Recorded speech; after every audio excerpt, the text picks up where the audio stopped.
Assalamualaikum warahmatullahi wabarakatuh. Sahabat sisi lain, berbagai fakta, data, dan peristiwa terjadi. Media mainstream, bahkan media sosial, melihatnya dari satu sudut, tapi kami mengungkapnya dari sudut yang berbeda. Ikuti sisi lain di channel YouTube Saleh Abdullah.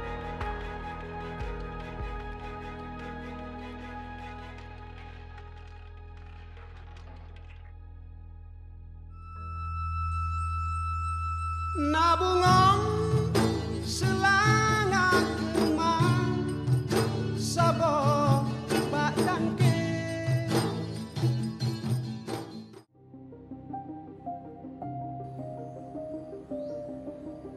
Ali Hashimi memiliki nama kecil Muhammad Ali. Dia lahir di Montasi, Kabupaten Aceh Besar, Provinsi Aceh pada tanggal 28 Maret 1914. Ali Hashimi mewarisi darah pejuang Aceh dari ayahnya, yaitu Pang Abbas, sedangkan dari ibunya adalah Pang Hussein, panglima perang yang diangkat langsung Panglima Polim dalam menghadapi pasukan kolonial Belanda. Ali Hashimi sangat terkesan terhadap dua kakeknya itu. Melalui Pang Abbas, dia tahu banyak mengenai perjuangan pejuang muslimin yang kemudian hari sangat mempengaruhi jejak hidupnya, baik melalui karya sastra maupun politik. Yang pertama ingin saya katakan bahwa Hashimi ini termasuk manusia unik untuk Aceh. Iya. Pada dekade yang lalu, abad yang lalu, dalam kacamata saya dialah tokoh yang paling hebat. Karena dia multi talenta. Dia seorang akademisi sampai profesor dan seterusnya. Kemudian juga politisi, birokrat, pernah menjadi gubernur macam-macam kan. Kemudian budayawan, tidak usah ditanya lagi, ulama, beliaulah yang menciptakan Majelis Ulama di Aceh. Itu dasarnya. Jadi multi talenta itu yang membuat dia hebat. Dan berkaitan dengan sosial budaya, terutama dengan kebudayaan, beliaulah yang melahirkan MAA dulu yang dulu disebut dengan LAKA, Lembaga Kebudayaan dan Adat Aceh. Ini semuanya ada dalam diri beliau. Tokoh yang super menurut saya. Dia terus melakukan perlawanan terhadap pendudukan Belanda di Aceh. Bagi Ali Hashimi, Belanda adalah musuh yang harus angkat kaki dari tanah Suhada. Ini dibuktikan pada tahun 1942 bersama Tengku Abdul Wahab Selimung dan tokoh-tokoh pemuda lainnya. Mereka menyerang rumah kontroler di Selimung, Aceh Besar. Itu adalah serangan pertama para pemuda Aceh dalam mengusir Belanda dari tanah Rencong. Karena multi talenta itu, Anda memilih untuk meneliti soal itu. Bukan hanya itu satu. Yang kedua, dalam sejarah kehidupan beliau, karena dia multi talenta tadi, beliau melahirkan karya. Banyak sekali karya yang beliau lahirkan, terutama buku-buku. Beliau menulis sampai 70 buku yang diterbitkan. Pada masanya hebat segitu banyak. Saingan beliau hanya Profesor Hasbi Hasidiki. Hasbi Hasidiki. Itu yang juga banyak menulis. Ali Hashimi menempuh pendidikan Government Inland School Montasi, Tawalib School Padang Panjang, dan pada perguruan tinggi Islam, jurusan sastra dan kebudayaan Islam Padang. Dari keberangkatan Ali Hashimi ke Sumatera Barat itulah kemudian menjadi bahagian dari kebangkitan rakyat Aceh menuju sistem pendidikan modern. Maklum, pendidikan di Sumatera Barat sendiri sangat terpengaruh dengan gagasan baru yang berkembang di Timur Tengah kala itu, sehingga menjadi tempat lahirnya kelompok intelektual baru di Aceh. Kemudian beliau ada space dia berikan untuk bidang yang saya geluti. Beliau adalah penulis karya sastra. Beliau sastrawan dan beliau sastrawan yang hebat. Satu-satunya sastrawan yang berlabel sastrawan nasional yang Aceh pada dekade yang lalu hanya beliau. Ya kan? Sejak tahun 34 beliau sudah menulis. Dalam catatan saya beliau menulis sampai 11 buah novel. Ini yang tidak diketahui oleh orang Aceh. Ini sisi lain hari ini, sisi lain. Beliau menulis 11 buku kumpulan puisi, antologi puisi. Dan, tapi ada beberapa puisi beliau yang mirip dengan karya-karya lain. Salah satunya misalnya Antara Kerawang Bekasi yang waktu itu sempat terjadi polemik, dianggap sebagai sebuah plagiat. Tidak, karena Kerawang Bekasi itu punya Khairul Anwar. Iya. Duluan lahir Hashimi dong. Khairul Anwar kan belakangan tahun 40-an dia kan. Tapi kalau Hashimi ini memang udah menulis sejak tahun 34.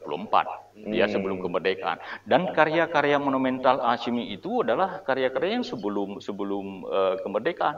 Bahkan setelah merdeka beliau menjadi, kalaupun ada karya puisi, karya ini mencatat saja perjalanan karir beliau, sejarah bangsa ini. Tapi kalau yang lama itu betul-betul kreativitas yang lahir. Berbagai pengalaman Ali Hashimi menunjukkan betapa gelombang angkatan dari kelompok intelektual baru di Aceh tumbuh dengan subur dengan memanfaatkan jaringan pendidikan modern baik di Sumatera Barat maupun di Timur Tengah.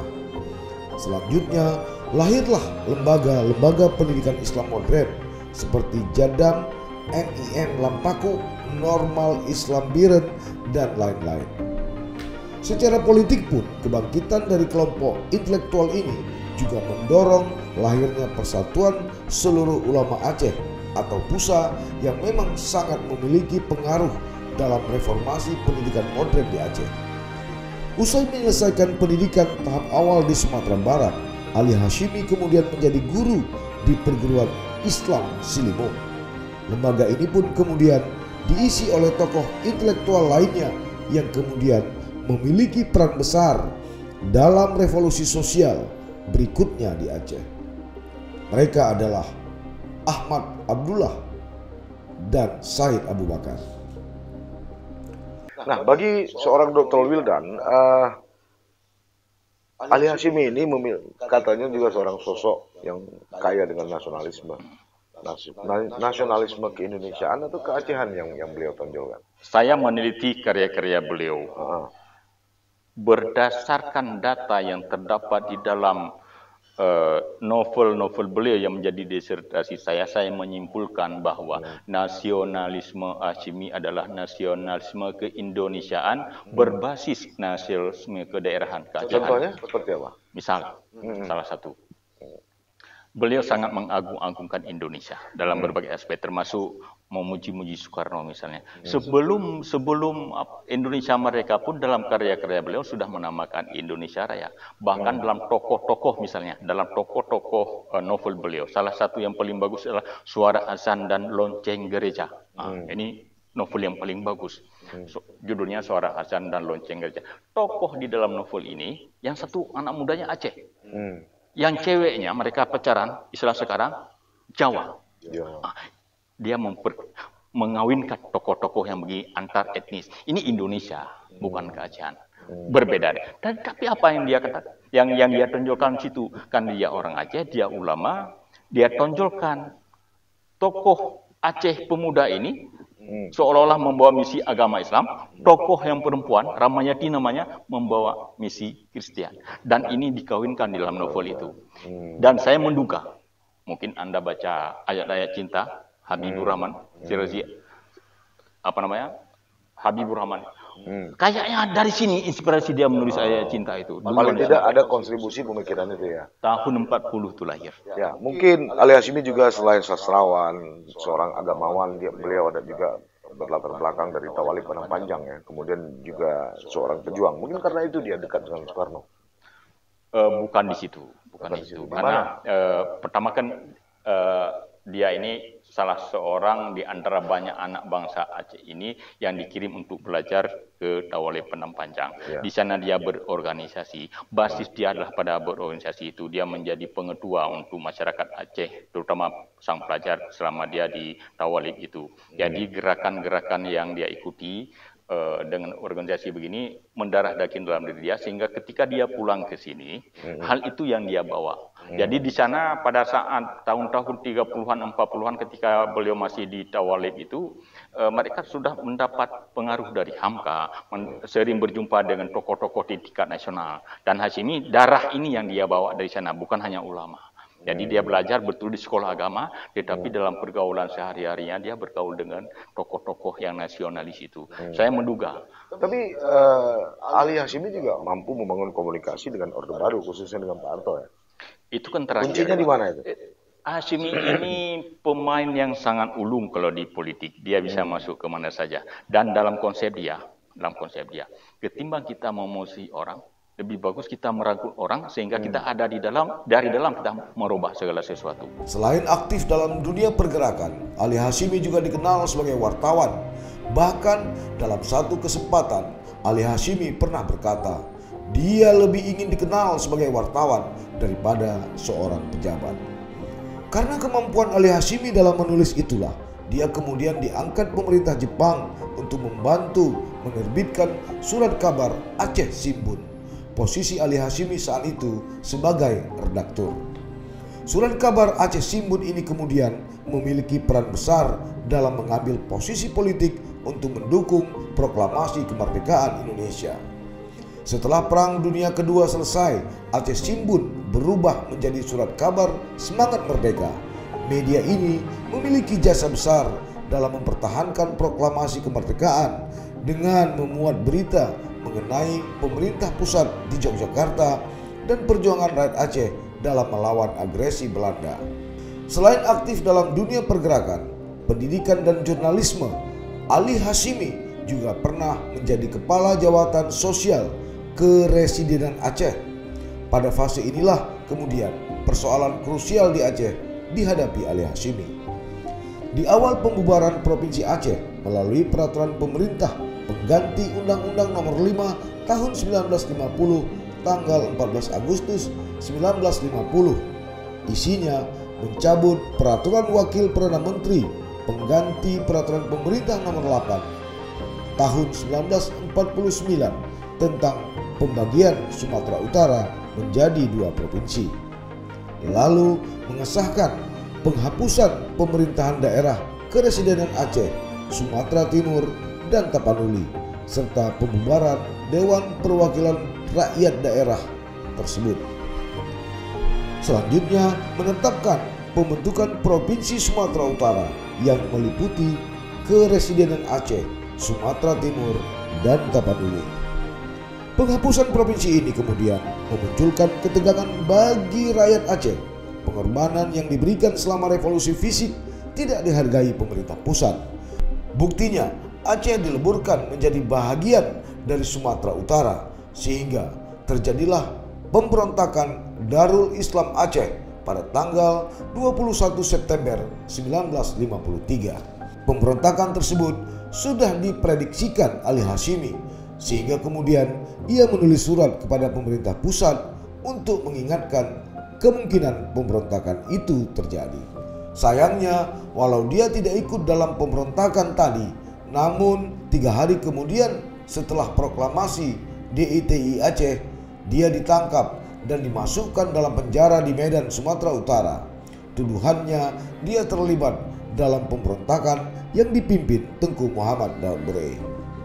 Setelah berada dalam penjara selama 10 bulan, Ali Hashimi dibebaskan, tepatnya pada Juni 1954, karena dalam pemeriksaan tidak terlibat dalam gerakan DITI, dan sebagai pegawai negeri dia dipindahkan ke Departemen Sosial di Jakarta. Dalam pengasingannya di Jakarta inilah pemberontakan DITI semakin kuat, sehingga di tahun 1956 status Provinsi Aceh dikembalikan dan Ali Hashimi sebagai gubernur.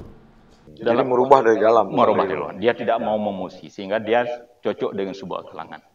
Beliau juga yang menyambut Abu Bureh ketika turun dari Lokop, ya, di Pesejuk di Pendopo gitu ya. Nah, bagaimana keterkaitan antara Uncia dan IAIN dari sosok seorang Ali Hashimi? Dulu namanya ketika Darussalam itu didirikan belum menonjol antara IAIN, Uncia atau yang lainnya. Dulu yang ada kan Kopelma Darussalam. Kebetulan di Kopelma Darussalam itu ada 3 perguruan tinggi besar yang hendak didirikan. Ada Universitas Syahwala sebagai sekolah umum, ada IAIN sekarang UIN Araniri untuk yang agama.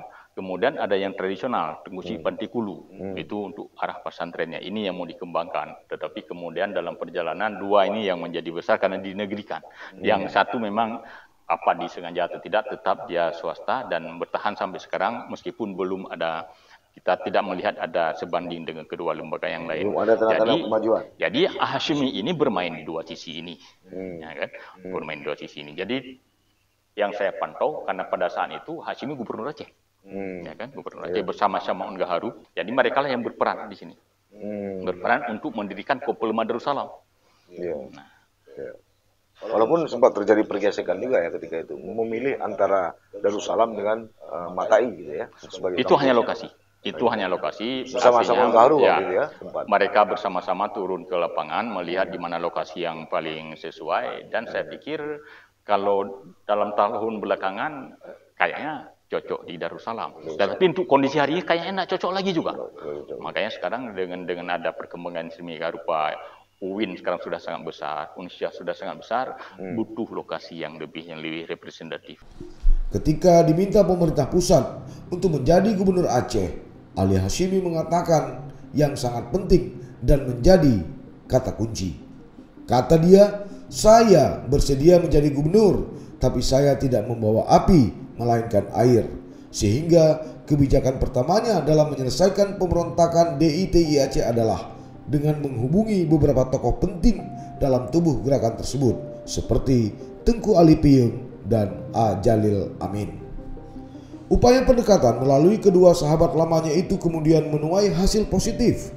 Sejak Ali Hashimi menjadi gubernur, upaya dialogis dengan pendekatan kebudayaan menjadi lebih kuat dan kemudian diterjemahkan dalam sebuah gencatan senjata yang dinamakan Ikrar Lamteh.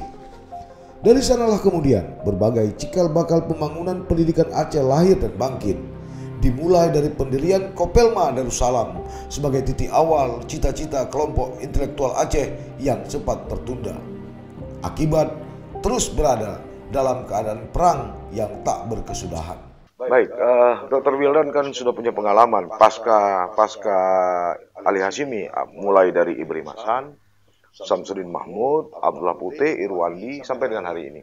Ada nggak sosok gubernur Aceh yang katakanlah sedikit memiliki reputasi, kemampuan dan prestasi seperti Ali Hashimi hari ini? Kok saya melihat begini ya, pada diri seorang pemimpin itu, kalau Hashimi memang tidak bisa